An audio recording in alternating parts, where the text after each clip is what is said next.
called space, we want to go back to Paris. That's where. It's interesting that they go to space and then they have a holodeck, and the holodeck, all they want to do is just go back to Earth. Yeah. It's like, then just don't go to space anymore. They have to go to space so they can go on the holodeck to lament how they had to leave Earth.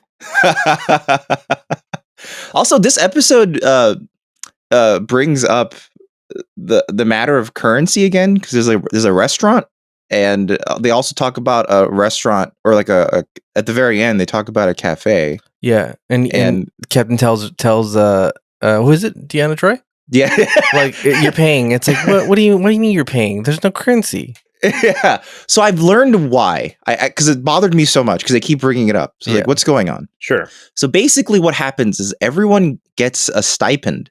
So basically the way it works is we don't have scarcity anymore. So the government just gives everyone everything they need to survive at like a middle class level. So UBI. Yeah. It's like universal basic income, except it's also goods. So like, wait, also goods? How does that work? Like it's like computers? You got a house. You're fine. We'll give you a house to live in. You're talking about durable goods. Yeah. So like food, all the food you could want, you can get it, blah, blah, blah. But you also do get money by working. So it turns out there is money, but the money is for like luxury items. So like, I want to eat like a nice real pasta instead of like a replicated pasta. I want to go to a restaurant. Yeah. That makes sense. I bring these credits that like, because I literally spend nothing on nothing else. Like I don't need to pay rent or bills or anything. So I want high-end drugs. Cocaine. I want that crystal white cocaine. Like, the good stuff. None of that replicator cocaine. Yeah, I don't want that. That's how the sex worker industry thrives. Yeah. Yes. Yeah, because it's like, I don't want holographic pussy. Yep. Or anus. Yeah. I want or mouth. I want the real thing. I want the real thing. Yeah. I want it real. Yeah. So that's how that works. The holes must be real. Yeah. Or I send it back. Yeah. From whence it came. Yeah. If it gets here late, I send it back. This is Newbie Star Trek, the podcast. It's called so because our good friend here, Ricardo, this is his first trip through the world of Star Trek, and we're starting with Star Trek: The Next Generation, arguably the best generation. My mind was blanking out so hard that I expected you to say his first trek through the world of Warcraft. Yeah. That would be cool. There's not much there. I never played it. I mean, World of Warcraft's there's like not much, like there's story, but the story is more like this happened and this happened. AKA a story. But, it's not like there's no like true cause and effect. It's just more like, and then the pandas showed up. It's just like you're making a lot of people very angry, Marvin.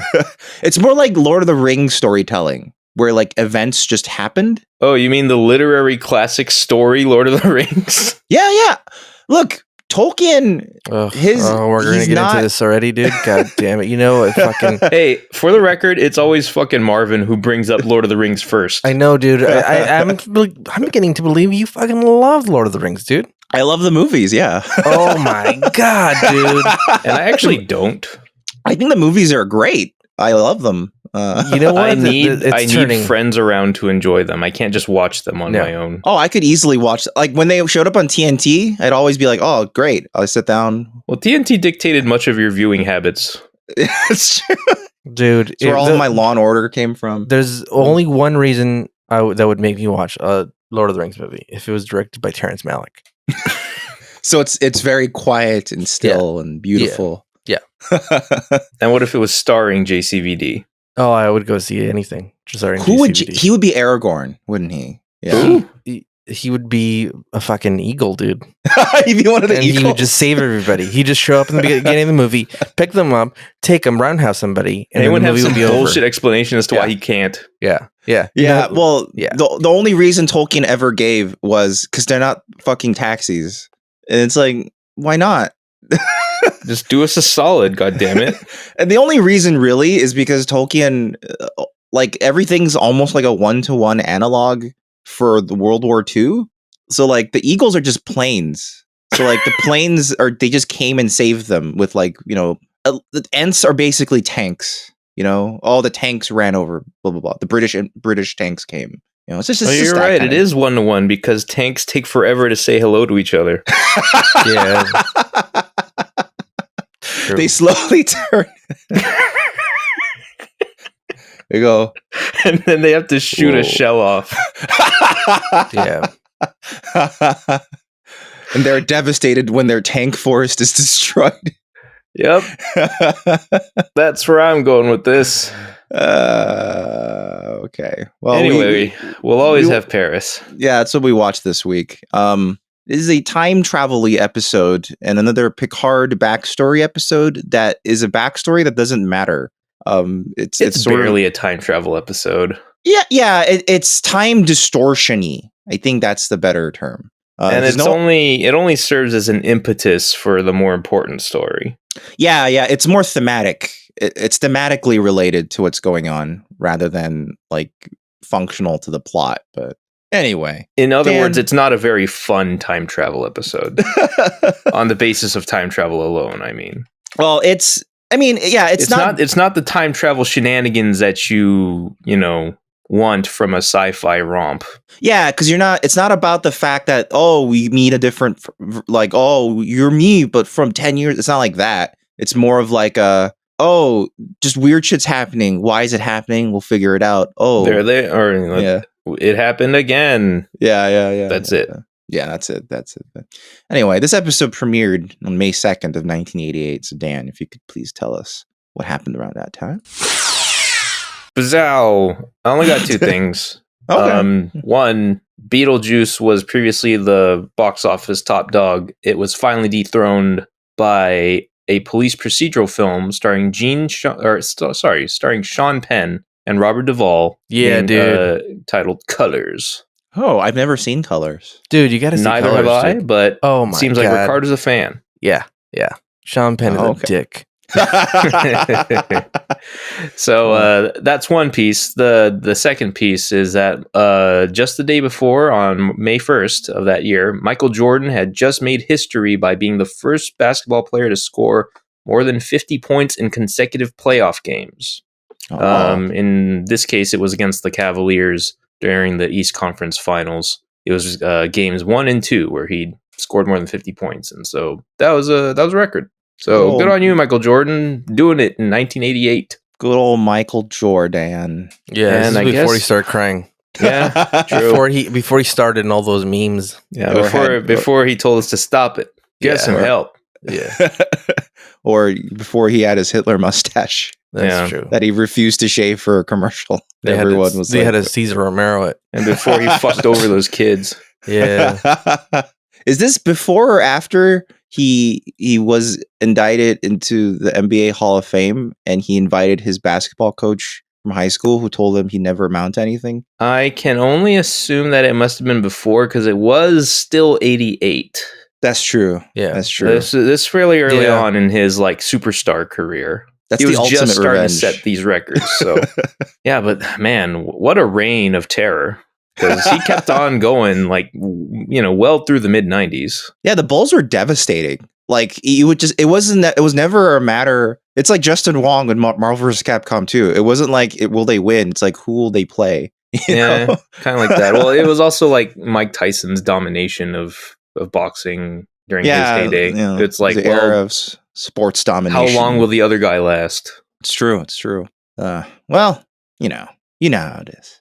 Cardo. Oh, we know how Have you ever been to Paris? I have more than one time. It's beautiful. Oh. Yeah. Café de Paris. Oh, how is Paris? That's that's probably the only city I would move to. Really? Interesting. Yeah. Do you like Paris that much, huh? Mm-hmm. Yeah. What specifically about Paris is Yeah, they don't give a fuck, dude.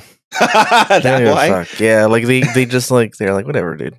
Yeah, whatever. Did you make any awkward attempts to speak French while there? Yeah. I think they appreciate it. I think you just have to go. Like you just have to meet them. I keep hearing not even halfway accounts of that because it's like I hear that sometimes you'll meet natives who are like, look at this, check this idiot out trying to speak our language.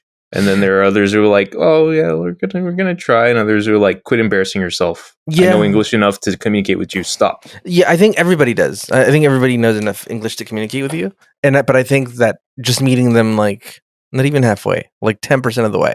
And then they're like, yeah, it's fine. I'll speak in English, dude. Don't worry. You're really fucking this up. But not in a bad way, not in like they don't spit in your face or anything. Yeah. It's just like, oh yeah, okay, what do you want? But yeah, and also I imagine food's pretty good. Food's pretty good, and like a lot of people have like the misconception that like you go to Paris and they're like, oh, they're really rude to Americans. They don't really come, but it's like they have the like, here, if you go to a restaurant, remember when we used to go to restaurants? When you go to a restaurant and if the guy doesn't check up on you like every 5 minutes, you're like, oh, this is horrible service, But over there, it's like, oh, you have your conversation. You call me when you guys are ready to order. Call me if you guys need anything. But besides that, you're here to eat the food and have an experience with your friends or family, whoever you're with. Yeah. And so they don't want to interrupt that. So I like that way more. It's more of like they'll come when you need them to, when you call them to. I actually prefer that. That's how Korean restaurants work here. That's why they have the call buttons where they're like, oh, I want you to come. Here's a button. Yeah. That's when I want you to come. Otherwise, we're fine. We don't need. Yeah. The only problem though is if you go to a Korean restaurant with white people, they'll just assume immediately that, like, especially a Korean barbecue, they'll just like, assume immediately that you don't know how to cook it. So they'll come over and just start cooking it for you. And you always have to say in Korean, don't worry, it's okay. Like, okay. Yeah. Because they're always like, oh, they're gonna mess it up. We'll just they're gonna poison themselves. Honestly, if you don't know what you're doing though, like you're gonna ruin your own experience. It's true, yeah. The most common thing I see is they always overcook. They always just go, oh, that's probably good enough now when it was good like 2 minutes ago, and then yeah. I do like that type of service where you're like, we'll call you, don't call us, Well, this episode featured a Parisian cafe, so would you like to take us? Yeah, this episode could have been really cool, man. Really cool. I like that's the little like modifier you have to put on it. It had all the cool, like it starts off with this like fencing. So it's like already badass. So the episode starts off and Jean-Luc Picard is fencing with some dude we've never met before, or I've never met some before. Guy. Just some guy. Some dude. And I don't lieutenant. I don't like that because they always do that. They're like, oh yeah, we're old friends. And then they're like, and you'll never see us again. It's like the dude that went into the holodeck. What's his name? Oh yeah, that guy. Yeah, who's like a historian. He's a 19th century historian. Who he brought on his first, voyage into the holodeck. Yeah, when a guy, you never see him do that with anybody. He didn't invite Riker, who's his fucking right-hand man. That's true. Yeah, his like best friend Riker. Dude, he invited the historian, his best friend Tim the historian, and we never see him again ever. Well, he's dead now. So that's why. We don't know he that. Didn't actually die. He didn't die. He's probably paralyzed. He would have died. Yeah. He's not paralyzed. If he was committed to the role, he would have died. Yeah. But he didn't. Real quick, I did want to say that it's kind of neat how the fencing like technology on display in this scene. Oh yeah, is pretty much how it just works now. Yeah. In the Olympics, like they finally figured out how to just create vests that detect where they've been hit and stuff. Yeah. It's a natural progression of what you wanted, and the future just did it. And then it's cool. Like, it's cool. You watch this now and it's like, oh yeah, that's how fencing works. But in the 80s, it's like, no, this is advanced shit. Yeah, in the 80s, you just hear, you got them. Yeah. And then that was it. Now it's just like... It's funny what came to fruition, what didn't. Like FaceTime did this fencing stuff. We still don't have food. You can't 3D print food yet. Yeah. But we're getting there. Yeah, but now we can 3D print basically everything that non-organic, basically. Yeah. Well, it's like I follow like Linus Tech Tips, and they do lots of 3D printing stuff when they do maker stuff. And it's like there's a lot of problems still. Yeah. It's very difficult to 3D print still. It's not a replicator yet. I think they've successfully like grown a steak. Yeah, they have done that. Yeah, in a lab where they're like, we just took some cells and then we start just growing it. That's a future I want. Yeah. Me too. I want guilt-free real ass steak. Yeah. Like perfect steak too. Like it's you just grow Wagyu steak in a lab and it's perfect, you know? Yeah, just supply it with the correct amount of lipids. It's kind of like marbling. I have a feeling we'll never actually do holodecks. I think what we're gonna do is VR. Yeah, of course. And I think that's what's gonna happen because it's cheaper. VR it's and a more like efficient use of hamster space. ball, basically. Yeah. I think that's just gonna be what we do instead of holodecks in general. But anyway. Yeah. So they're fencing, and this dude who's his best friend apparently. They're having a a match or a trial by combat, whatever you call it. What do you call it? I guess a sparring match. They're just sparring. Yeah, they're just sparring. They I don't know why they stop and they like look at each other and talk, like clearly like they're like, dude, we pay this actor. They have to take off their masks to do it. It's like just talk to me, dude. I can hear you. If this year proved anything, is that this is a fucked up scene. you can talk through a mask and it's perfectly fine. They might have been like, huh? It's because it's so they can prove it was the actors under the mask. I guess so. Instead of stunt actors. And I was expecting to see Tobey Maguire under there. I know. And then while they're sparring, they finish and then they like bow or whatever they fucking do, and it glitches. Like there's like a glitch in the Matrix kind of thing. Where it's like a literal deja vu where it it happens again. It like loops into itself. And then Picard is like, that's weird. And not immediately like, what the fuck is going on? I'm gonna fucking run out of here and figure this out. Like that's a big thing. Like they never talk about. At no point in the episode do they ever talk like, hey, this seems familiar because this and that. No, so this is the first time it's happened. But imagine if that happened to you. The first thing you do is fucking go crazy, dude. It was like, what the fuck was that? They go through so many crazy sci-fi bullshits like a week. Yeah, that they're probably like, that's true. Oh, this is I do like that. I kind of like that they were immediately like, oh, this is a time problem. Something's wrong with time. Oh, it's one of those time loop situations. Who here has been reliving the same day over and over? Well, they asked the whole ship. They're like, it's happening, right? Yes, it's happening, Captain. Okay, where is it happening? Like it's very like procedural. And like, I always wonder what like they illustrate the moment by having them repeat the exact same line in the exact same way, but shouldn't you be realizing like midway through the second go that's like, wait a minute, this isn't I'm saying the same thing already. Well, maybe like their brains are just like I don't know. I don't know. One of those weird things that I'm not quite sure why they're aware of it. Yeah, my mind gets caught up on that. Yeah, because why would they have the awareness of it being a doubled event? But well, as we all know, this is all just indications that the Matrix is glitching, and and so they walks by again. There's no cat in this one, but there's fencing, and so the old captain goes to the bridge in his fencing attire, and he's like, hey, what's going on? And they're like, oh, there's a distress signal from this fucking planet, and it's Dr. Cockton Toast? What's his name? Mannheim. And Mannheim. And Dr. Mannheim's like, hey, come save us. And it's like another one of those weird recordings. Right? Or am I crazy? Yeah. Right. They again don't realize right away that's a recording. Yeah, they're like Picard. God damn it. It's like when people leave that on their voicemails like hey, hello? Hello? Like hey, leave a message after the beep, and it's like, God damn it, my dad does it all the time. And so they realize that it's actually recording, and they're like, all right, well, let's head over there and figure this out. There's a weird time loop situation happening. Let's get over there. Warp 5e. Is it warp 5 that they do? Yeah, I think warp 8.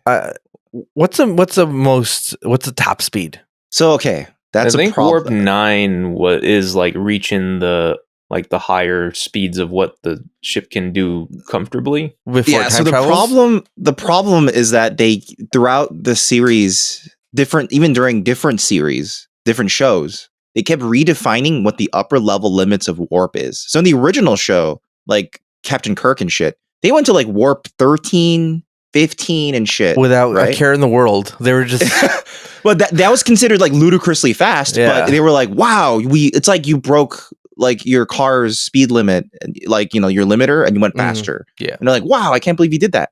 By TNG, they redefine warp 10 to be infinite speed. If you're warp 10, you're literally everywhere in the universe at the same time.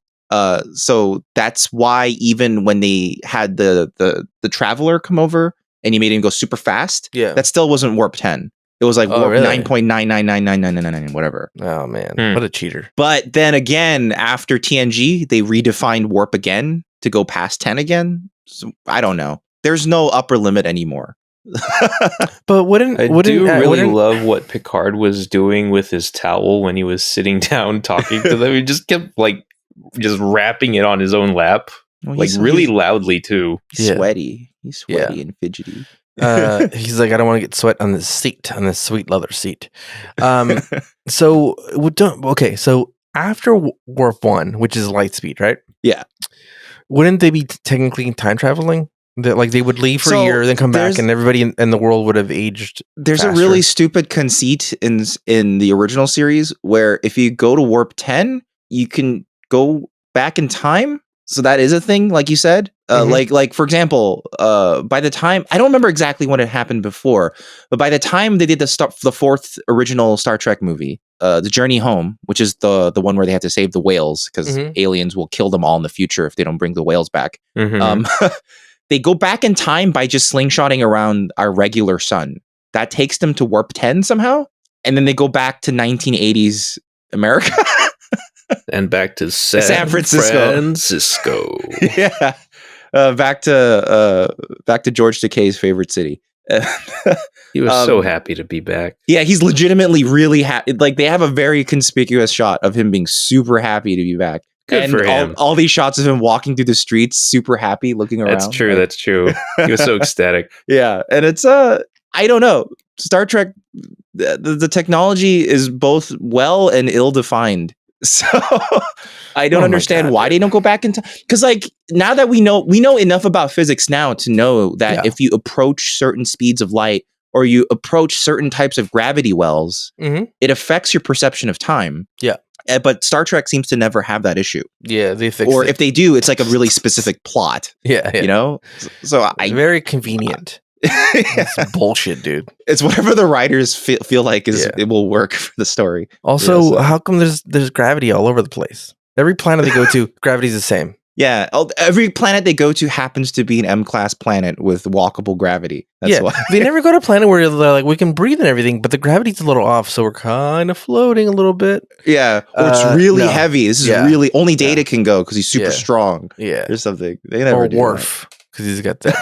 Yeah, Worf would be like, I'm fine. Yeah, my dicks are being stretched downwards, but but I'm fine. I would love to see that where they're all trying their hardest to act like they're heavier than they are. Yeah, it'd be a great episode where they're all like, it would just be it would just be really interesting to watch the cast trying to act heavy. Yeah, just get them all. It's like really when they high. stabilize they stabilize the shots of the ship being attacked. So it's just you see everyone on set doing. Oh yeah. But the shot's been stabilized. It's great. Oh man. Well, for those listening, Marvin was just swaying back and forth in his chair. Yeah, dude. He had a sweet lean. All right. So then they go to warp, whatever bullshit, some bullshit fucking warp speed, and they're going heading 8 over there. times the speed of light. Yeah.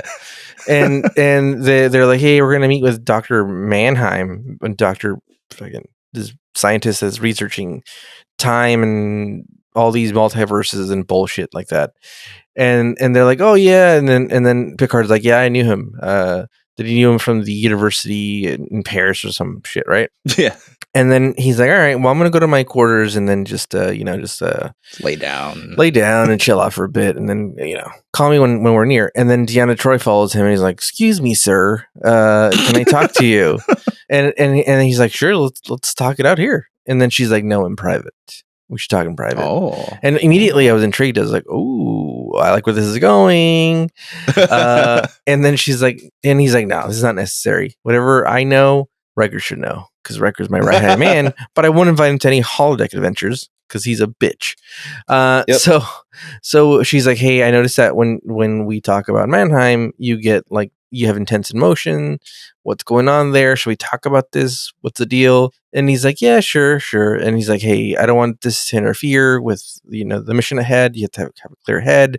So she pulls all the bullshit. I feel like if she had her power, she'd be calling on people all left and right. Are people just not like depressed anymore in the future, or what's going on? Like, I feel like she'd be walking around the like just any hallway and being like, "Hey, dude, cheer up, man.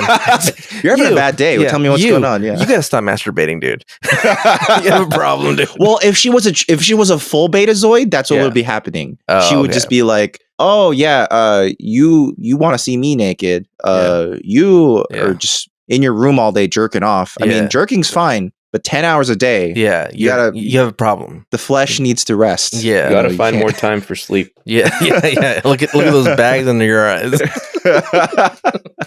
I just gotta do it one more time. I just those damn harp ladies. but Deanna, because she's half Betazoid, she's not the best at her job. So I guess she has to like kind of concentrate and be like, I think you're not feeling good. What's going on? Well, she feels like the captain's not feeling good. Something's there, and he's like, "Hey, you should process your feelings before we get there," which is weird. Like, oh, figure out your feelings before we get there. And he's like, "Well, how many hours till we get there?" A few. Which is weird. like, hey, sort out whatever the shit you have in your head in a few hours. That's really weird. In the future, that's how fast it is. Yeah, I guess so. We have advanced space emotions. Yeah. And so the captain goes and he puts his sword away. And I don't understand why why the scene was there. Because you don't need to know, like, why did he have to go back to put his sword away? I think they just needed to fill time, I guess. I think it's just him feeling pensive, I guess. I don't know. Because you do see him in the elevator, and he goes in the elevator, and I guess he's all showered up. Like, so I guess they show the passing of time through this. Yeah, I think they didn't want, because imagine the cutting, right? So if you cut straight from I got to change my costume, to my uniform. Showed him in the shower though. Oh yeah, like the Gordon Ramsay. Well, we don't know what the showers look like in the future. I think they are sonic showers. If I remember, yeah, I believe it uses sound instead of very water? Quickly. I think there's no water. I don't like that at all. Yeah. And that's really stupid considering how you can replicate all sorts of drinks and shit. Yeah, let me make sure. They have all sorts of cups and everything too. Yeah. The more I'm learning, the more this is weird, man. Yeah, sonic shower. It's a sonic shower. So it uses sonic pulse vibrations to remove dirt and grime and possibly dead skin from humanoid bodies. Possibly? Oh my god, dude. The fuck does that mean? Possibly. So the skin we're removing from you might be dead. We're not sure. Frankly, we don't want to know. Yeah.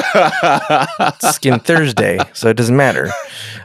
So he goes into the elevator and he asks the computer, like, "Hey, how long till we get to this Picos or whatever this planet's called?"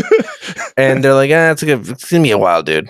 And so he's like, all right. So he goes to the holodeck, and then he picks a very specific time. Like, it's like down to the first time hour. They talk about a date in Earth dates. Yeah, they don't use a star date. He says like 20 something. Yeah, I think he just says 22 years ago. Yeah, he doesn't give a specific year. Or anything. He doesn't use He doesn't use cycles. He says 22 years ago, as if it's Earth. Cafe Artis 22 years ago, and then he says April 9th, 1500 hours. Yeah, 3 p.m. Sunny. 3 o'clock. Yeah, warm spring day. And then it opens up and boom, he's in Paris. Future Paris. I guess the holodeck is loaded up with all of the locales and blueprints of everything. Cafe in Paris. and the world and everything. And then there's this dude playing this weird instrument that looks like a bunch of like bongs or dildos. I hate it. I hate all the space props in this and future. He's so smug, like just like stroking all the tubes. It's like, okay, they're playing a classic French, like, what is it called? It's not an accordion, right? right? It's like it's kind of an accordion, like it's a wind box. Yeah, like accordions are used, like unless you're talking about like a concertina. Yeah, I thought, okay, like a concertina or an accordion. They're using some sort of classical instrument that's existed for centuries. Something with bellows on it. Yeah, but for some reason in this future, they're playing with like these stupid pipes. All the menus are clear, so they're difficult to look at. Yeah, it's like future. Yeah.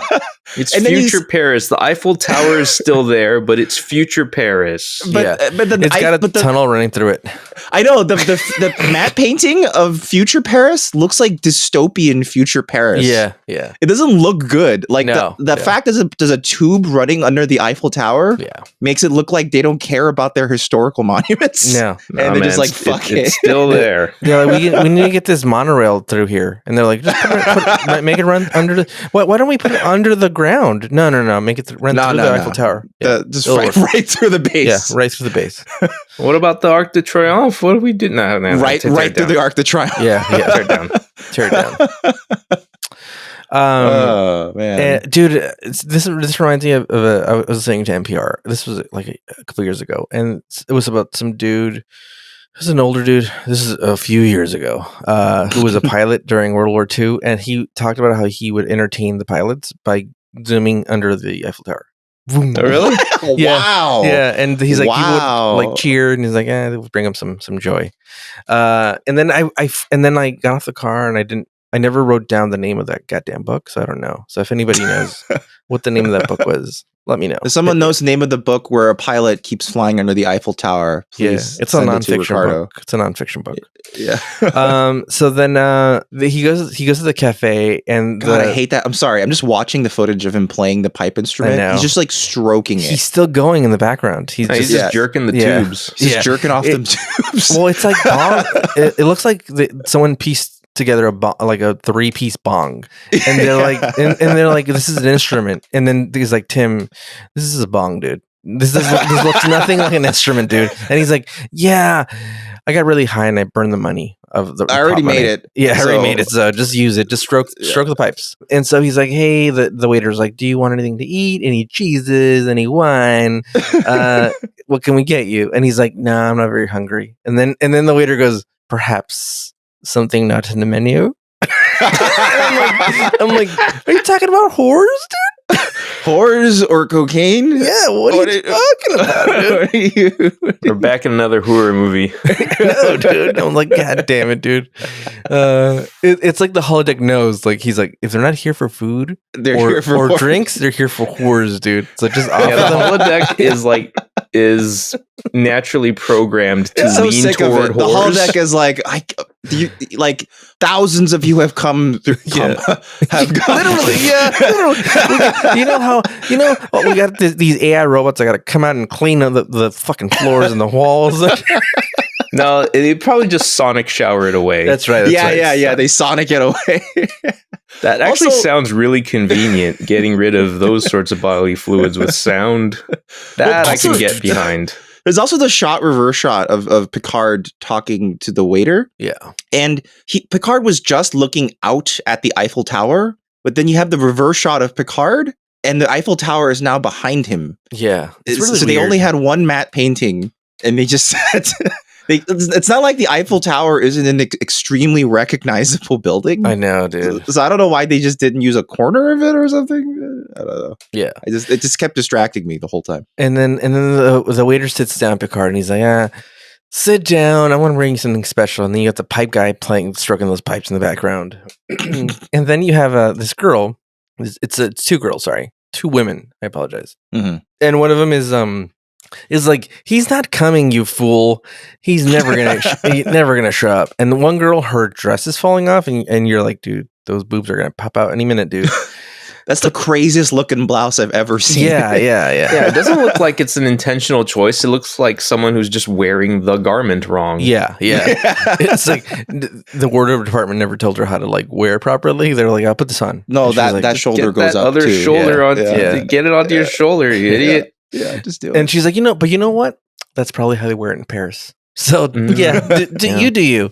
And so Paris. This girl's barely wearing a blouse, and her friend who's insulting her basically and saying, "You're stupid for waiting for this guy. He's never gonna come." and then she her friend leaves, and then this girl's like looking at Picard, and she's like, "What the fuck, dude? Do I know you? Do I know you or what, dude?" So and Picard is staring at her really Picard just becomes a huge creep. Yeah, he's like, no, but I'm gonna keep staring at you. And he's like, and he's like, and she's like, dude, the way you're looking at me, do I remind you of someone? What the fuck, dude? That's how I'm reading it. But I'm sure she said it a lot nicer. But he's being a really creep in this situation. I don't like it. No. And he's like, no, well, yes, somewhat. And so she's kind of like, she's like sad, and he's like, and she starts telling him like her woes, like, hey, he's not coming. Why wouldn't he come to see me? He told me he'd meet me here. Some bullshit. And clearly it's like, it's the same. You could tell right away that it's a metaphor. Like Luke Picard broke some fucking lady's heart, and he was supposed to meet her in Paris and never showed up. You clearly tell that's the story. And I was like, great. Another fucking lady that, he broke her heart. She's probably married while he fucked her. Because he's known to do that. He likes to go for married women. People who are unavailable, and he could just love them and leave them. And if he likes them too much, he fucking has their husbands killed. Like Beverly Crusher's husbands. Has them killed. Yeah. That's how it works. He's like space He was Pablo one step Escobar. away from doing that in this episode. Yeah. He's like space Pablo Escobar. He's like, fuck it. I want your That's their ongoing mission to distribute as much cocaine throughout the system. You never know what they're hauling. And then that the cargo bays are always mysteriously full of cargo. Yeah. What are in those like octagonal crates? What's in that barrel that fell? Really high grade cocaine. He's like, don't fuck this up, dude. That's why they're all high strung. And so Picard like is talking to this girl, and he's like, he probably didn't come because he was scared and he was afraid of commitment and all this bullshit. And finally Picard is like, fuck it. And he just walks out of the holodeck. He's like, this is stupid. Yeah. This is I left her because stupid. I didn't want to see her anymore. Fuck her. I was done with her. And he goes back to the elevator, and he goes back to the bridge. He's talking to old Riker, and he's like, yeah, we're getting reports of all this things happening all over the place, and they're calling it a hiccup. A hiccup in the Matrix, apparently. And so Data does this whole thing about the hiccups and bullshit. Everybody has I wanted to know what he thought it would be related to, like a fart? Like what did he think it was? Like, what bodily function did he think it was instead of a hiccup? He's like, it's not a hiccup, it's definitely a fart. Or a weird muscle spasm. And so they're talking about like what's happening and bullshit, and they finally get to this place, and they start receiving a distress call from someone, and it's live. It's not a recording. The Enterprise receiving a distress signal. Yeah, that never happens. We've never heard of this before.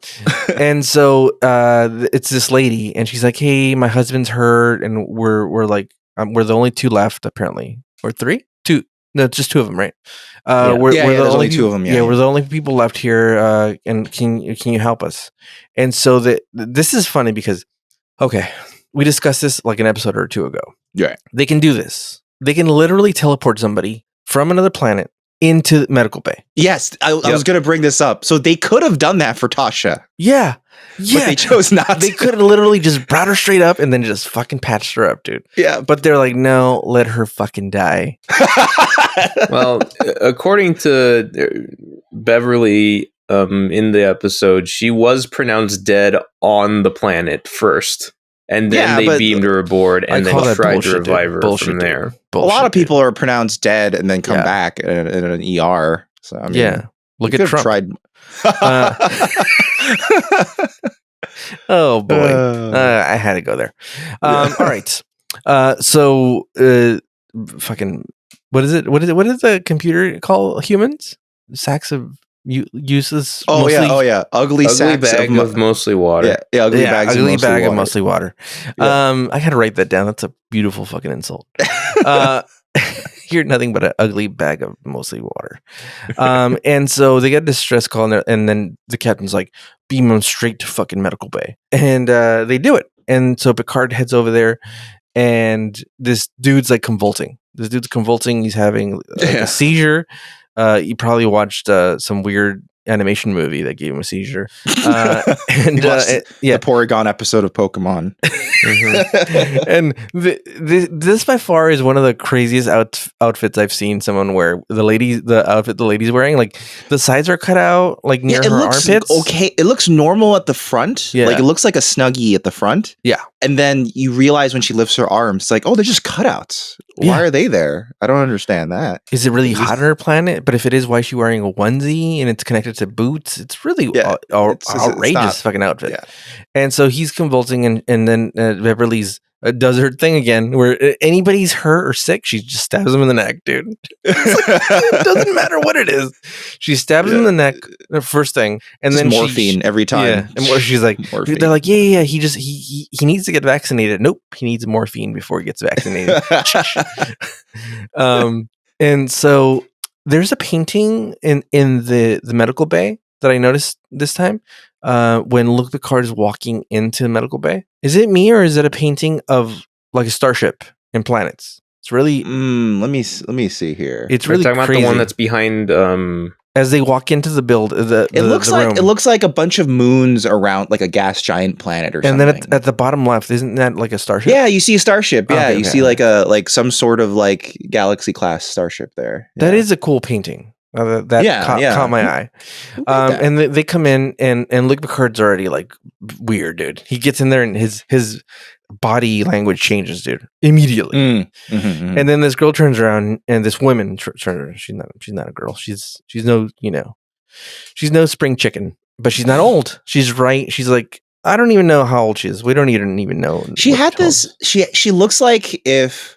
Like Elizabeth Banks mixed with Sigourney Weaver. That's what she reminded me of. Yeah, because she has like a little bit of both qualities, it seems like. She's a little bit country. You just pulled a Dan. I'm the one who usually has those combined two celebrities to like one person now. But she has like the mouth of like Elizabeth Banks, but like the head shape of Sigourney Weaver. Yeah, I get what you mean. You nailed it. That's correct. And then excuse me. And then she turns around and she's like.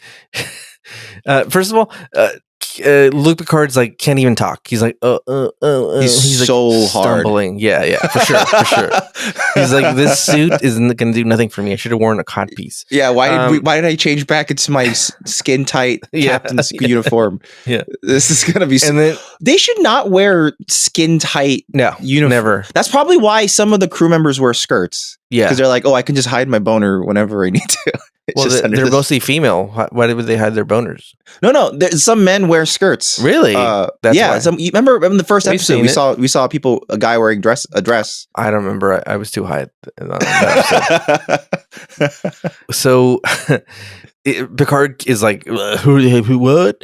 You can't talk. And then she's like, ooh, I thought that voice sounded familiar. And then Riker and Data's fucking reaction is classic. They're like, Data's reaction's so good. His eyebrows, like he starts doing the look with his eyebrows. Like he's like, they're gonna fuck later, aren't they? Yeah. Like, and she gets so excited. She's like, I should have known. But they don't though. No, but like it's so sad that they don't. I know, but her husband is dying behind her, dude. Her husband's dying. And she's super attracted to him. And she's flirting with him, dude. God damn it, dude. And literally in the same shot, you see her smiling and flirting, and in the background, fucking Beverly keeps fucking poking him in the neck, dude. Yeah. She keeps plunging things into him more and more, filling him with weird liquids. The only thing this episode is missing was Beverly like trying to start a relationship with the dying man to try to make so that they can both try to make their Picard angry. Yeah, to make them all jealous. There is a shot of her in the background. You see Beverly Crusher in the background, and she kind of like gives him a look, like, oh my god, here we go again, another one of fucking Luc Picard's fucking flings. And then Picard introduces Riker and Data. It's like, hey, and she doesn't shake Data's hand. I don't like that. Did you notice that? She only shakes Riker's hand. She is racist against fucking non-organic people. She's an android racist. Yeah. What a fucking. There are a lot of those in this show. Yeah. Like they're like, oh, is this not a human? Ugh, poof, fuck this guy. I don't know why. I mean, it is a thing throughout the series. It even was a central point of the new Picard show that came out on CBS. Really, the entire plot is based around synthetics and androids and whether they should be given autonomy or not. Which, spoiler alert, they handled that already in TNG, and the CBS show just basically forgets all of it. Wait a minute. Are they pretending like Measure of a Man never happened? Yes.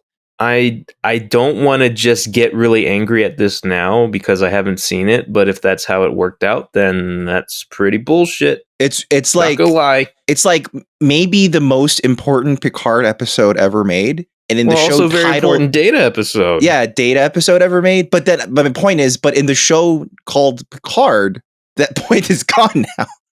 It's like if you had the scene in Empire Strikes Back where Yoda goes, "Oh, size matters not. It's it's about how well you use the Force. It's about the motion of the ocean." Mm-hmm. and then they have or the some swamp. sort of and then they have some sort of action scene that sort of undermines that completely, which is exactly what happens, I guess, in the prequels. So yeah, it just starts, it just becomes a spinning stump that has a lightsaber attached to it. Midi-chlorians. He becomes a lightsaber wheel, and just spins. God damn it. I have this memory in my head that he made like this war cry. Am I crazy? Did Yoda scream? I don't remember that. Or shout as he did that? He did like the Dean Cain scream. Dean Cain. Pshaw! You know what I'm talking about? Howard Dean. Howard Dean. Yeah. Dean Cain's the actor. Dean Cain. Yeah, and Herman Cain is another politician. Yeah. Yeah. Pshaw! So even Beverly is giving them the stink eye, like, oh fuck, here we go again. He loves him and leaves him. And then he's like, all right, let's go to this other room so I could really get down to the nitty gritty and really find out what's going on with you. Are you happy in your marriage? Yeah, he comes back. Diaz comes back and goes, so. And he's like, so your husband, is he, if he dies, would you care?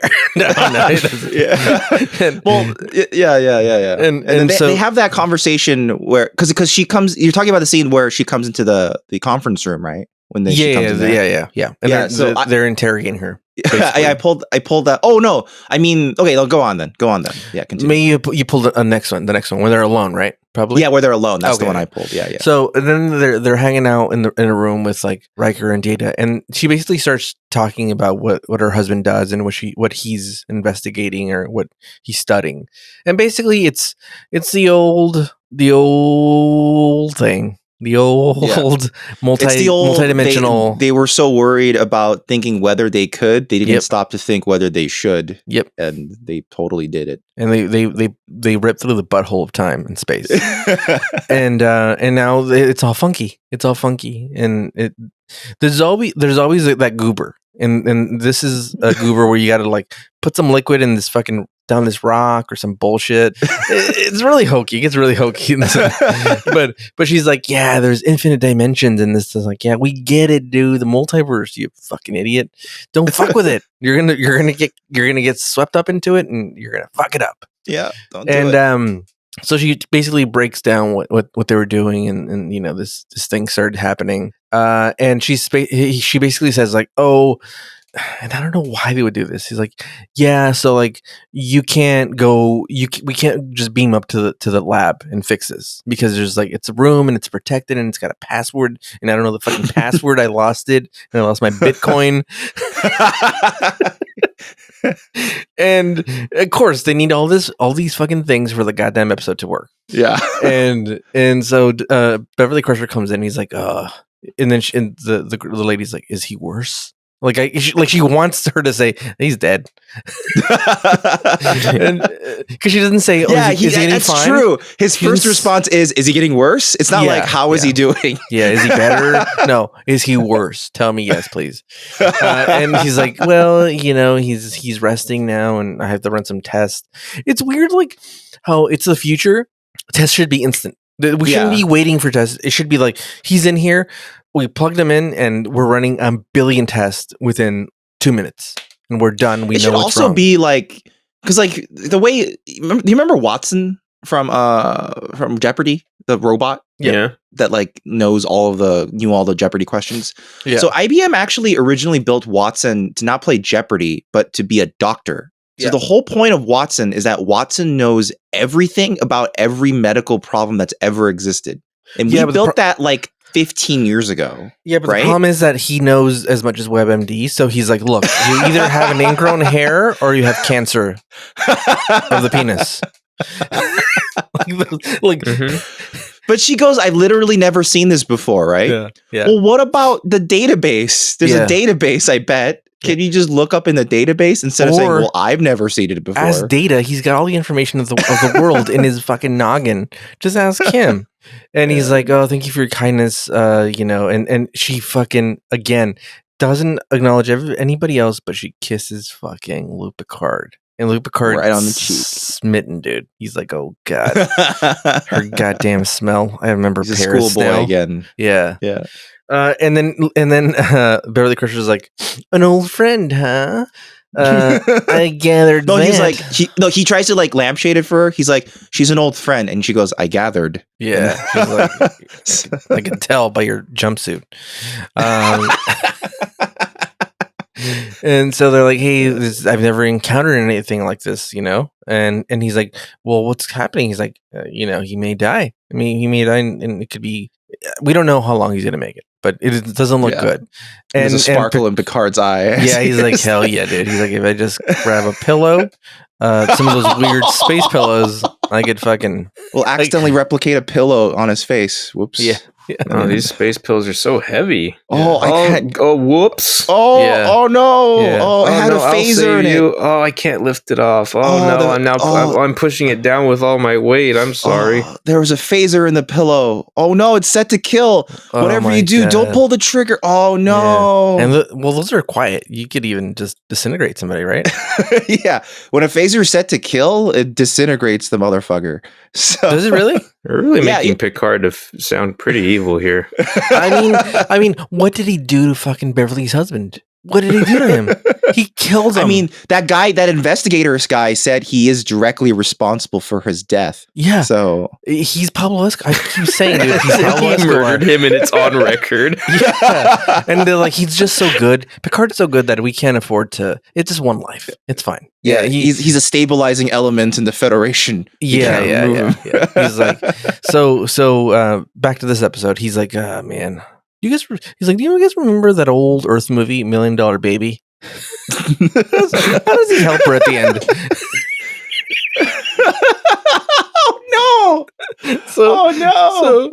So they all get in the elevator, and then they're bullshitting, and then the elevator opens, and they see themselves outside the elevator talking about the thing that they were just talking about.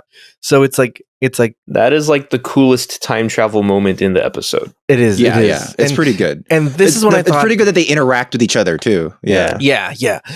And at this moment, I'm like, dude, this is my jam. I like time travel movies. This is gonna be the best episode ever, except for that bullshit where Picard's in love still. Because I got scared when he went to the holodeck. I'm like, oh, here we go again. Holodeck episode. Someone's gonna catch a cold in the holodeck and spread it all over the shit. He gets accidentally stabbed by the foil on the holodeck, and now he's trapped. Yeah. The guy with the fucking with the bong instrument's gonna fucking crack it and stab him in the neck, and he's gonna die. So anyway, I'm like, okay, this episode could get better.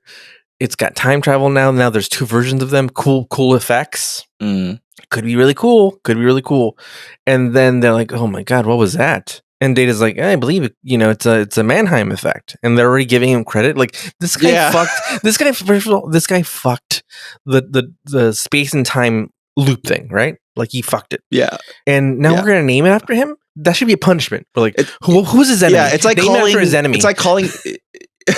It's like calling whatever, like the way the propellants caused holes in the ozone layer. Yeah. It's like naming it after the guy who created those propellants or something. Yeah. It's like, no, don't give him credit. This guy's a bitch ass fool. He was fucking with time and space, and he fucked it up for everybody, and he may have killed us all. So fuck him.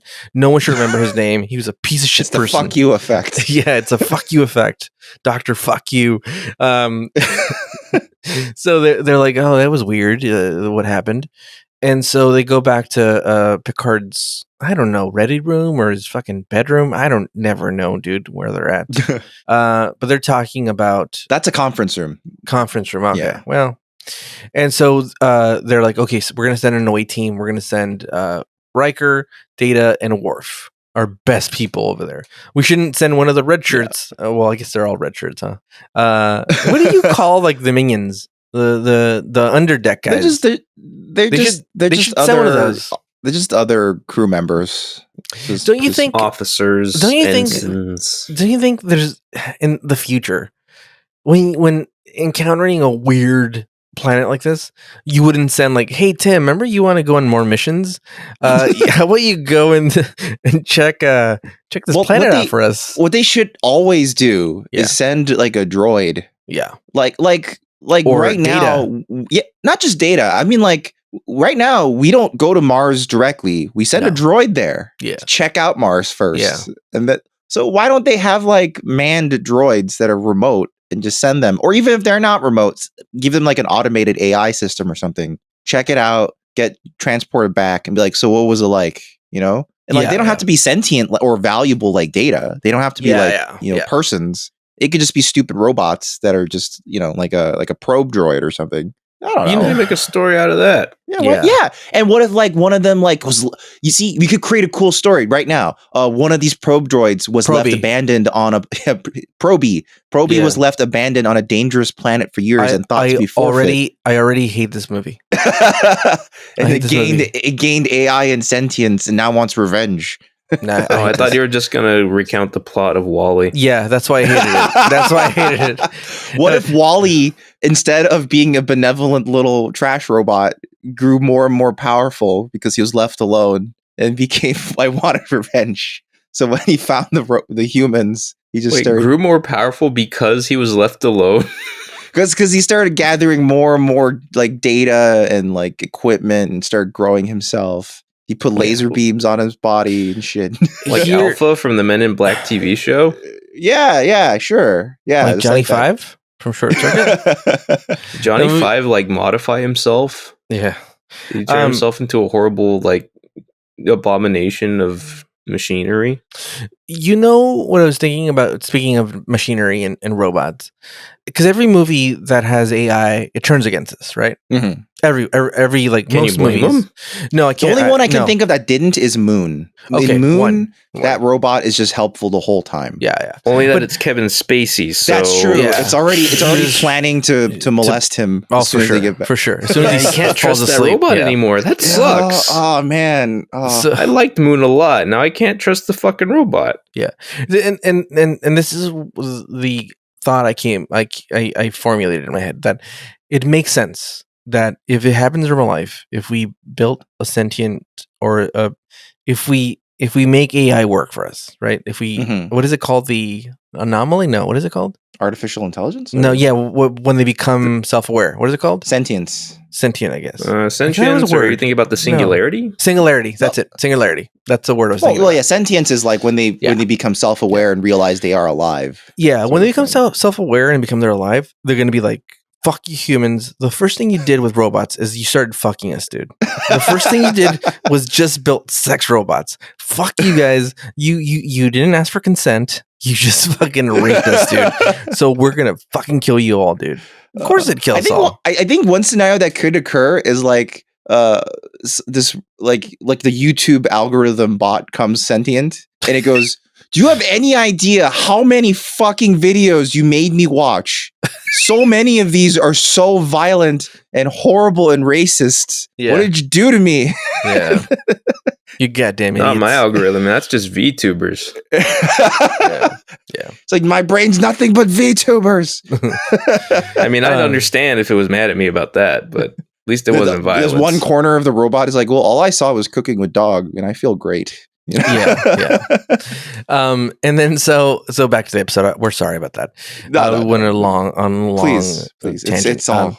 So they're getting ready to get beamed out of there, and they can't get beamed out. And you know why? Because this was the transporter's day off. and he was off in another holodeck. He wasn't there. He was in a holodeck training, in hot oil, just fucking kicking people's asses, dude. And so it was like he had like a whole week to himself in the holodecks, and he cannot be bothered, dude. Yeah. So they had this replacement dude who was some no-name dude we've never seen, and he almost kills the away team. Yeah, he almost gets them all killed. Literally. Yeah. He brings them, like, the thing's glitching, and they finally come back, and Worf's like not even there for a bit. And finally he comes back, and he's like, you think he died, or like something's wrong. Yeah. Especially that we just saw Yara fucking get killed. And look, as much as I hated that episode, right in the next episode. no, I was like, if I've been watching this like live in the 80s, and the internet's not around for them to tell me like, oh, she wanted to be off the show, that's why, like, it's hard to get that news instantly, right? So you got to like read like Entertainment Weekly, like you have to for sure wait for it to get to you. You think nobody's fucking safe now. If they killed Yara, like anybody could be dead next. So this is an interesting episode to follow up, because you're like, Worf's fucking dead, dude. Somebody's dying in this episode, especially with this dude in the fucking transporter room who can't fucking do anything. So he brings him back finally, and he tells him like, you're lucky you're even back. Like, you guys were almost dead, dude, because I beamed you out of here and I killed you, and I couldn't rebuild you over there. But there was a save in the cloud, so I brought you guys back. So at this moment now, the old Mannheim, the fucker of time and space, wakes up, and that's a good rhyme. Old Mannheim, fucker of time. Yep, that has a ring to it. I like it. And then she's like, oh, are you okay? Are you fine? And he's like, no, I'm not fine, Janice. You fucking idiot. I almost died.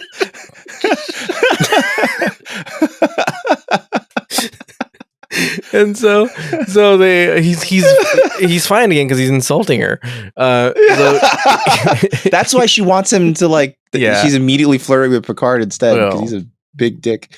Who's an asshole? Yeah. Well, let's be honest. Like, Elon Musk is a fucking asshole, dude. Like, all those dudes are fucking assholes. We know for sure. Yeah. Like, it's confirmed several different ways that we's not helping anybody, dude. Just look at what he named his goddamn child. Yeah.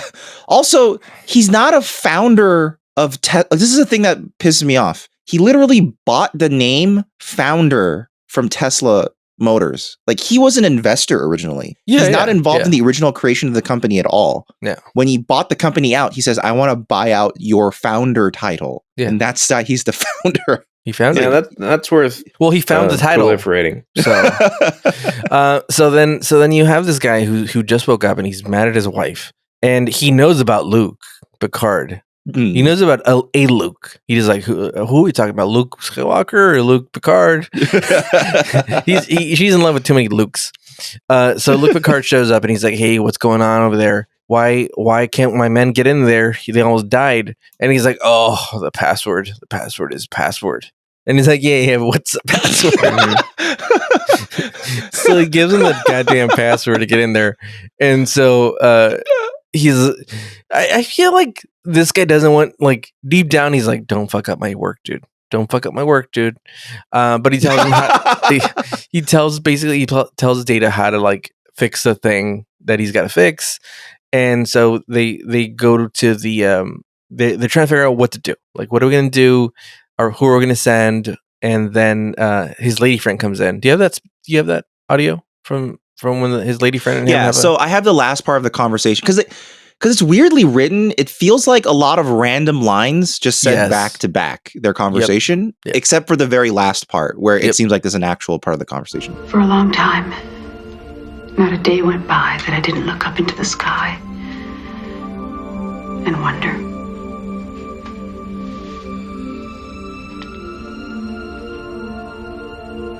Each time that I return to Earth, my thoughts are filled with you. I've thought a lot about this over the years. And perhaps you're leaving out your greatest fear. The real reason you left. Which was? That life with me would have somehow made you ordinary. So, yeah. So it's, I guess Picard has trouble committing. So, but we find out that it's a situation like before sunrise, like where they're supposed to meet in a cafe in Paris. Yeah, he was supposed to meet her. It's funny because I just saw a Amazon Prime show, and it was the same thing. That the first thing I thought was like, this is exactly like the plot of fucking Before Sunrise. No, Before Sunset. Sorry. It's the second one. And so, because they're supposed to meet somewhere, and she never shows up, and so that's what you find out about Luke Picard. Sorry, I keep calling him Luke, like Luke Skywalker. Please go for it. But you know what? I don't give a shit, dude. They're all the same to me. They're all space gobbly goobs. I don't give a shit. Send in your hate mail to @Marvin Choi.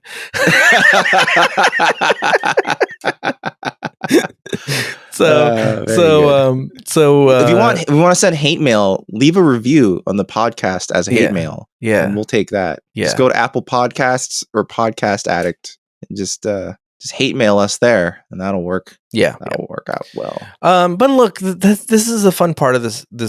I feel like this is a fun part of this podcast, and in general, like hell, I've been watching Star Wars, and there's inconsistencies like crazy, dude. But it's just Star Wars doesn't care. Like Star Trek had writers go out of their way to try to like make sure there's consistencies here and there and consequence, even though it breaks that, from time to time. Don't worry, they fail all the time. They fail constantly. Yeah. Whereas Star Wars is just George Lucas going like, well, this should be that. Let's just do that. Like like George Lucas will literally make assertions that like, oh, this is a famous story someone had when they were in a meeting room with him, where they're like, he held they had a bunch of action figures to figure out characters for a story. And he held up 2 action figures and he was like, oh, these guys should hang out, these 2. And then they were like, sir, that character lived 1,000 years before that character. They would never have met. And he goes, we should find a way to make that work. And that's because they look similar. Yeah, because they looked the same. If I recall, it was Darth Maul and someone else who also had a painted face. Yeah, so that's how he writes. The Joker and Darth Maul.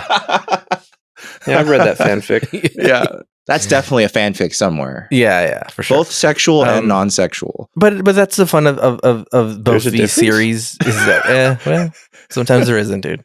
That's the fun of it. Is that like, well, it's 2 different things, and both could exist, and they're very interesting. And I don't know why I went into that, but anyway, back to this one.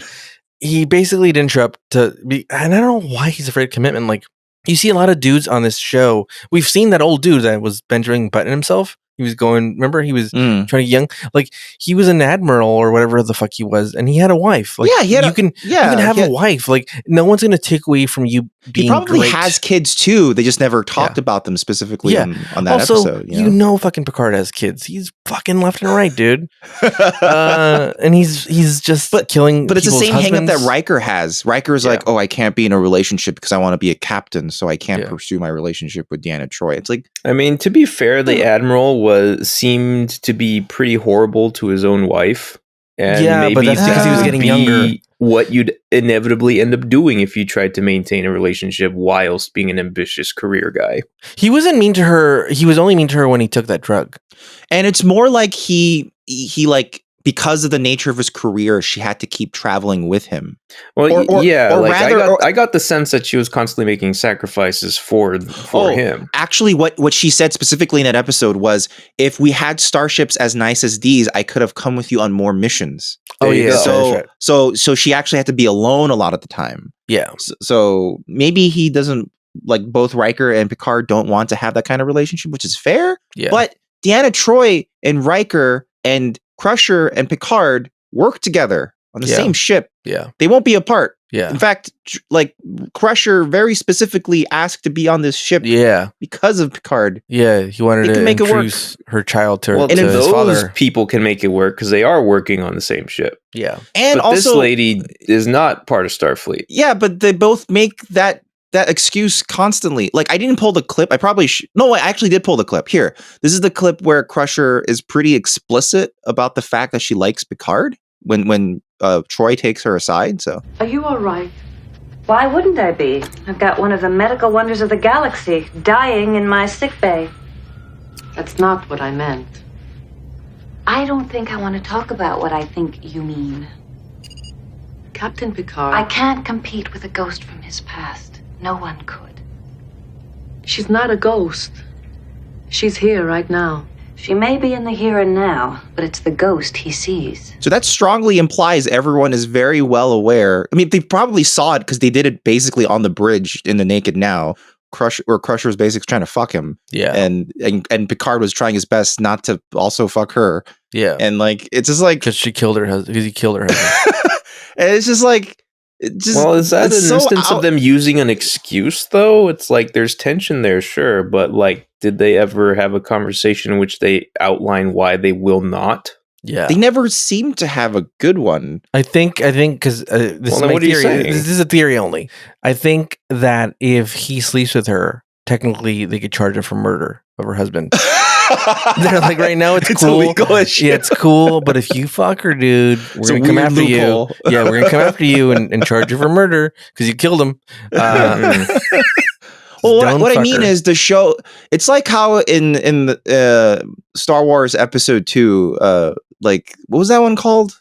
The fucking Attack of the Clones. Yeah, they're having the love romance scenes, right? Yeah, and then they're at the fireplace scene, and then Padme goes, I can't have a relationship with you. I'm a senator. It's like, what? Yeah, it's bullshit. Senators have families. You're not a fucking priest. You're not a Catholic priest. I don't understand what you're talking about. Those priests are fucking kids all the time. Those assholes. Yeah, it's a problem psychologically that they're not allowed to have families. Yeah. So what the fuck? Picard is just a captain. Yeah. He's not the Pope. Like, why can't he have a fucking family and a relationship? Yeah. It doesn't make a lot of sense. Doesn't make any sense. And the show never really outlines it. And behind the scenes, really the only reason is because Gene Roddenberry did not want character progression to happen. So he said, oh, they like each other, but we're never going to go anywhere with it. I'm starting to hate this Roddenberry, dude. He's got Roddenberry. Well, luckily, he's already stepped away from the show by this time. Yeah. So things will change, luckily. But it's just annoying because there's so many times, like an episode like this, they should be like talking more about it with each other. Yeah. You know, it shouldn't have just been the scene with Picard and whatever lady, Janice, talking to each other and resolving that. You could have that too, but there should also be a scene with Picard and Beverly Crusher kind of hashing their feelings out. I hate that it's spelled Janice, dude. It's like fucking Janice. Spell your fucking name right, you fucking bitch. I hate that. It's like it's not Ian, it's Ian. No, it's not. It's Ian, you fucking dick. I think it's only because like the airport is Nice, so they're like Janice. No, I don't like this, dude. I don't like this. Wait, airport? Yeah, there's the Nice airport. It's spelled Nice, and it's called I remember this very specifically because when I was in MUN in high school, I was doing a report. Where is this airport? In France. And I specifically said it's the Nice airport, and everyone laughed because they were like, "No, it's Nice, you idiot." And I was like, "Okay." So now that's trauma that'll live with you forever. And then so then you have this moment with Luke Picard and this crazy doctor, and he's basically like, "Oh, I know about you." And Luke Picard's like, oh boy, oh shit, yeah. Do you guys have a kid? And does he look like me? Is it prematurely balding? And they're like, and he's like, look, she doesn't know this, that I know this, but I know this, that she doesn't know that I know this, but she would have left me if we weren't so remote. That's why it took her so far away. So she wouldn't leave me. I stole her away and fucked up time so she could never leave me. If I can't have her, no one can. Fuck you, Picard. Across the universe. So they figure out like, okay, we're gonna send Data. We're gonna send him over there. He's got the password from the doctor. It's password, and he's gonna get in there and fix the old time continuum. And it's he's got to get his parents to fuck, and then we're good. There's a dumb like ticking clock element where they have to arbitrarily do this at the exact right moment. Yeah, it's not. So they have to figure out when the blip happens, because then that's when they have to pour this liquid into the thing. But then there's lasers apparently that the doctor forgot to tell him about, like, which is a dick thing to do. What if a human had gone and just blast? Yeah. What if Riker had gone and just been blasted away, dude? That'd be cool though. Riker's dead. So Data fucking fights the lasers, and he gets in there, and for a minute I thought, oh boy, another one of those fucking syndrome planets. But no, and then so he pushes in the password, and these lasers. I don't know why this is so protected. By the way, why is it so protected? Because I think he was like hyper paranoid, so he just built all these protection systems that only serve to make a failsafe more difficult to implement. Yeah. No. Also, that grid that Data has to slip past, it's clearly just fluorescent light bulbs. Yeah. They made zero attempt to try to pretend it's anything else. Yeah, no, just fluorescent. So he's got to get this antimatter bullshit. Ah, fuck, I hate this mumbo jumbo. Like he's got to dip this antimatter into like this bullshit crystal at the exact same time. Yeah, and then we forgot the specific part where Picard says only Data should go. And then Data goes, "Oh, it's because I'm expendable. That's sick. All right, I'll go." And then Picard's like, "No.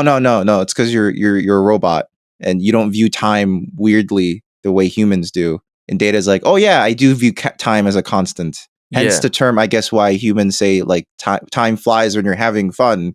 Yeah. And then Picard takes that as an opportunity to go, "Oh, now you know metaphors. So I want you to put a stitch in this time." And then Data's just confused now. Yeah.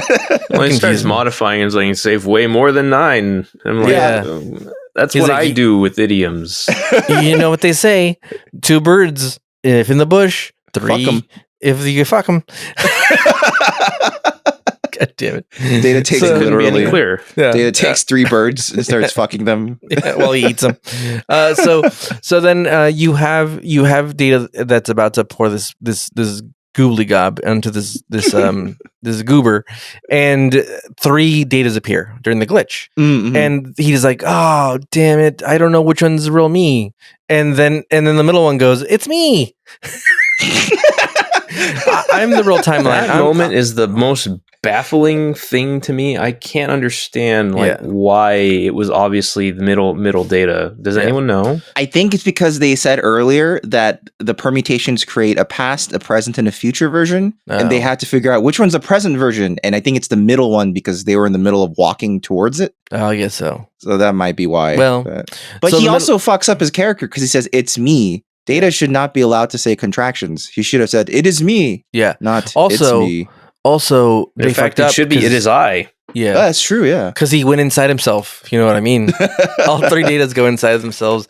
He pours the fucking the stuff in there, and boom, time is back to normal, dude. For some reason, they basically are like, "Hey," he's like, "Oh, it's well patched, sir." And there's like a joke about like it's not fixed, but it's patched, and patched is good enough. And Picard's like, "Ah, man, we have fun." You should have sent Geordi. You should have sent Geordi with the Predator vision. He would have had a lot of fun. So then the time gets fixed, and then the Doctor magically is fine because the time is what was wrong with him. Like his brain was, I guess, split across different dimensions or something. Yeah, and he's like, "Oh, I've seen the crazy dimensions, and they're beautiful." And you just think like, this guy's crazy, dude. This guy's definitely crazy. Man. Like he spent too much time in that radiation. He's losing his fucking mind, and he not only is he worried like that this experiment's gonna fuck up the universe, but he's also got to worry about his old lady fucking leaving him for fucking this dude who doesn't even care about her. Yeah. This guy's fucking with time and space, and that guy does all he does is fucking captain the ship. Fuck him, dude. But anyway, I'm going back and forth of who I like. But the Doctor's like, "Oh, it'll be different this time. I promise. I promise. I didn't mean to hurt you, baby." Like basically, he gives her that speech. Like, I'm sorry, baby. I didn't mean to yell at you. I just get angry sometimes. And he basically promises her to love her again. I don't know, dude. It's like, hey, just don't leave me for this guy. It's not even Okay, this is the part that fucking infuriated me. Because he said, we got to go back and finish my experiments. Back and she's like, future. Really? and he's like, yeah, we're so close. Yeah. Come on, we have to do it for all our colleagues who died in that explosion that I caused to my experiment. And then, first of all, your experiment nearly destroyed the entire universe. Like, all of time was almost destroyed. Yeah. Why is Picard looks at him and goes, "Oh, sure, yeah, we'll send you back." No, don't send him back. They should have just executed him and been like, "You're for your crimes against the universe." Yeah, you're dead. Like, but I get to keep your lady friend. Like the way the theme of the show should work. Here's what should happen. She went away from him or grew distant from him because he got buried in his work. Yeah. Now that the problem is solved, he realizes the error of his ways, decides to go, hey, I'm going to work a lot less and I'm going to spend more time with you, right? And then Picard goes, oh, okay, so now their relationship is fixed and like, that sort of connection can't happen anymore, right? That's how it should resolve to me. Not like the doctor immediately goes, let's go right back into my time work. Like, don't. Well, maybe Picard's like, well, maybe he'll die this time for have his lady friend. It makes sense in the space world where nothing makes sense. It's so shitty. Yeah. Like, and Beverly Crusher, he's doing it by himself. Like no one's supervising him. Like Picard says, we'll send the Federation to help. Who knows how long the Federation will take to get to this remote area to help. If it's anything like the U.S., they'll send checks for half what they said, maybe a year later. God damn it, dude. So Beverly is like, yeah, look at these people out of here. Get this bitch out of here, dude, before I fucking kill her with my stabby pen.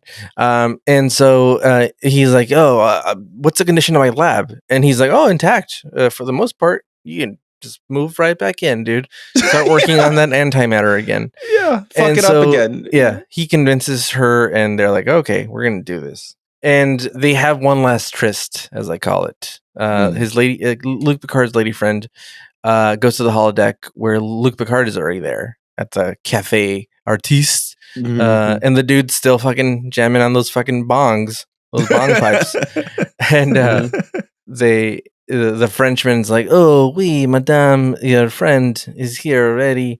And they have champagne and they have a whole moment where they're basically talking about, they have a moment. And Luke Picard doesn't do anything. He doesn't. He pours the champagne completely wrong. He just pours it straight down the hole. God damn it, dude. Do you think there's anything he could have said? I know that if he would have said, leave that fucker, stay with me, she would have done it, right? Right? I feel like she probably wouldn't have. You don't think so? Because when she has the reunion with the Dr. Mannheim with the brain back together. With the brain back together. She like seems to genuinely like love him. And she only shows up to the holodeck because Deanna Troi escorts her there. Forces her. Yeah, she wouldn't have gone otherwise. Yeah. So it seems like she's probably pissed at Picard, honestly. Yeah. Like, and is still like angry about it after all these years, but she's just putting on a good face, Yeah. So, what could have been? I think that's a liberal interpretation, but okay. So he goes back to the bridge and he's like, "Oh, well, fuck her, dude." And he's like, "I don't give a shit anymore. I've left so many ladies in the dust. I have my car. My heart is cold."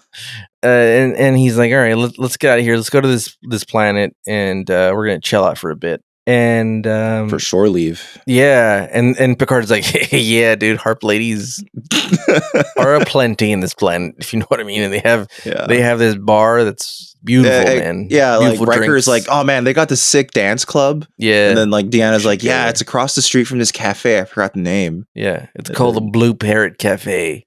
Why are we talking about Earth species on this planet?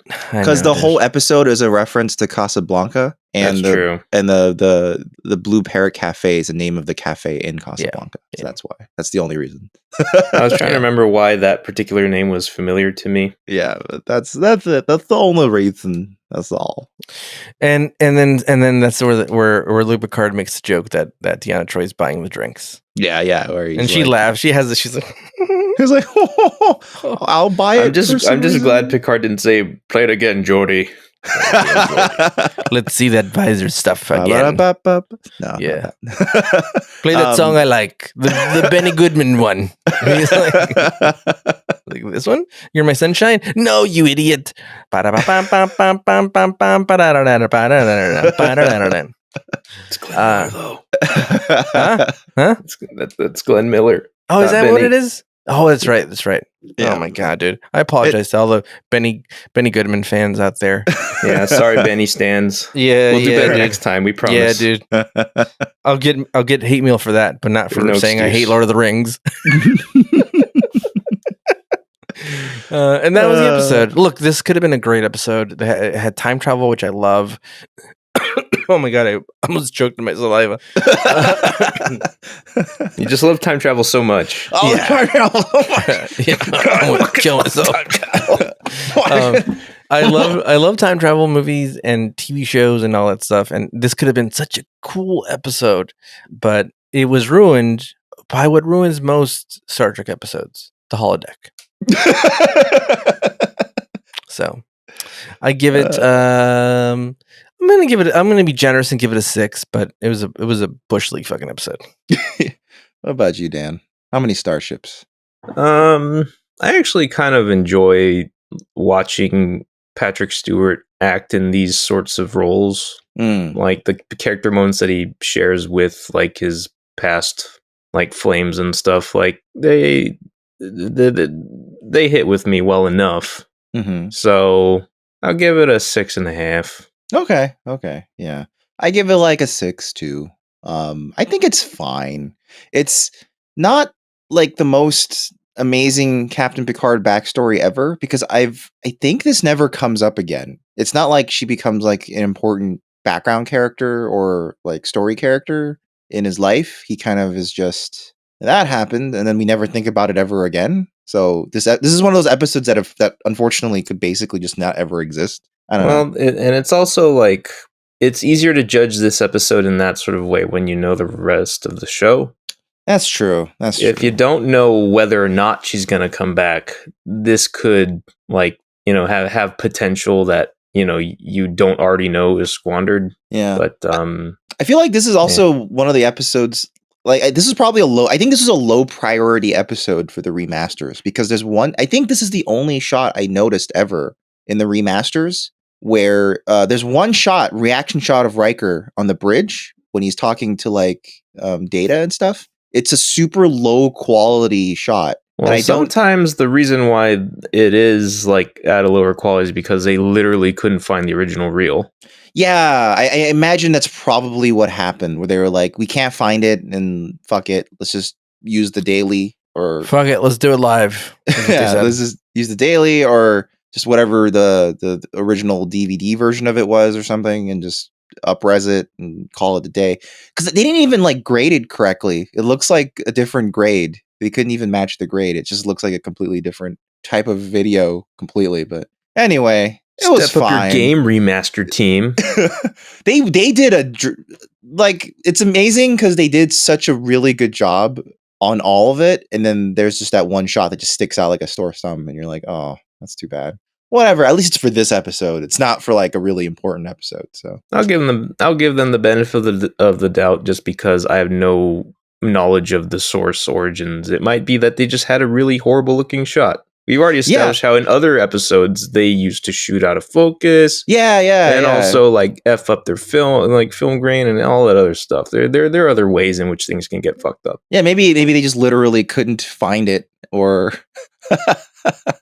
Or it might have just been a fuck shot from the beginning. Who knows? Yeah. It could have been a fucked up shot, or I mean, it was literally like 2 seconds or less.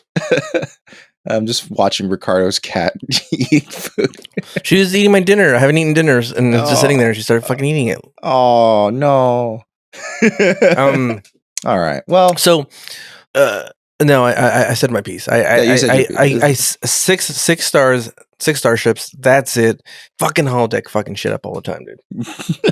If you want like a more fun version of the time travel premise of this episode, just watch that Futurama episode with the Harlem Globetrotters and like introduced where the time particles make them jump around time all the time, like keep accelerating. That also has a very strong love component too. So that it did. And it had a really nice payoff, and it only took 30 minutes. So yeah, watch that. It's like Futurama is really written well, especially the first few seasons. Yeah. Well, I mean, Gene Roddenberry didn't fucking write it. The writing team was big fans of Star Trek. Yeah. Well, this was Newbie Star Trek. We'll always have Paris. If hear more episodes, and you somehow found this podcast somewhere weird, you can find the rest of the episodes at newbiestartrek.com. That's NEWBIE StarTrek.com. Or you can just search for the podcast on pretty much any podcast portal you use. It'll be there. You don't even have to type anymore. Just tell your phone, Siri or Cortana, whatever the fucking AI you have. Find this, and you can just you can literally, if you have Alexa, you can literally say, Alexa, play Newbie Star Trek podcast. Good job setting everything off. Yeah, Marvin. Thanks, Marvin. Someone's fucking something. You just set off so many fucking. Good. Devices. I just caused a bunch of downloads. You should just start every episode that way. But yeah, you can do that. My bad, everyone. But that does work. And also, we have our other podcast, the Fugitive Frames Film Podcast, where we do more general discussions about film topics or film recommendations.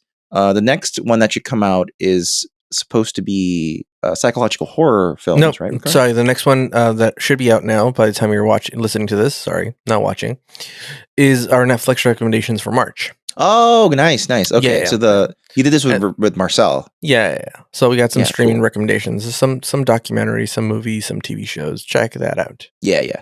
And also, I think if our plans come through, we may start doing film commentary tracks, depending on how those plans work out. Because basically, there's a lot of stuff I think would be fun to watch together that we all have different levels of remembering. So I think those would be fun to try out. But anyway, we'll see how those pan out. And if you wanted to listen to that podcast, you can find it at fugitiveframes.com, or you could just search for Fugitive Frames on any podcast portal. You can find that too. Or you can ask Alexa.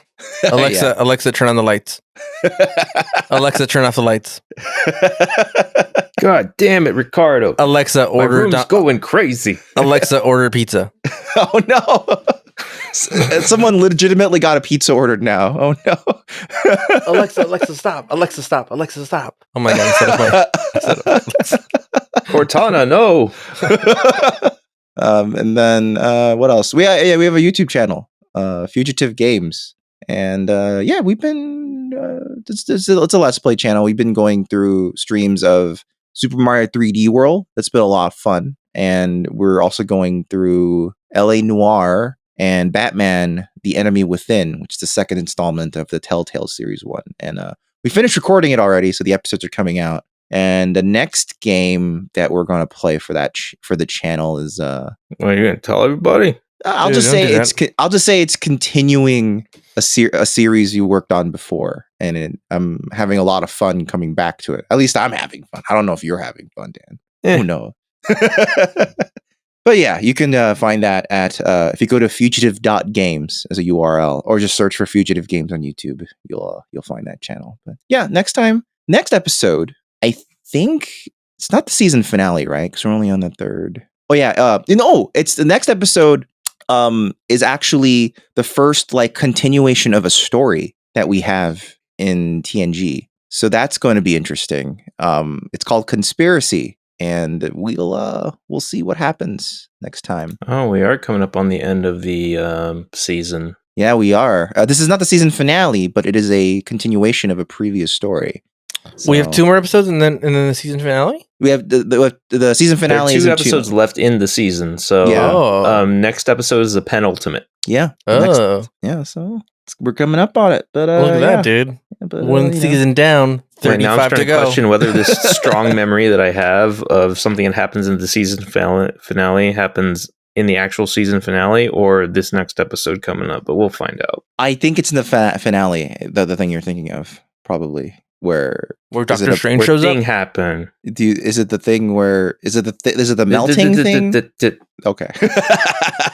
Don't say anything. I'll find out. Okay, you'll find out. I'll let you know once I found out.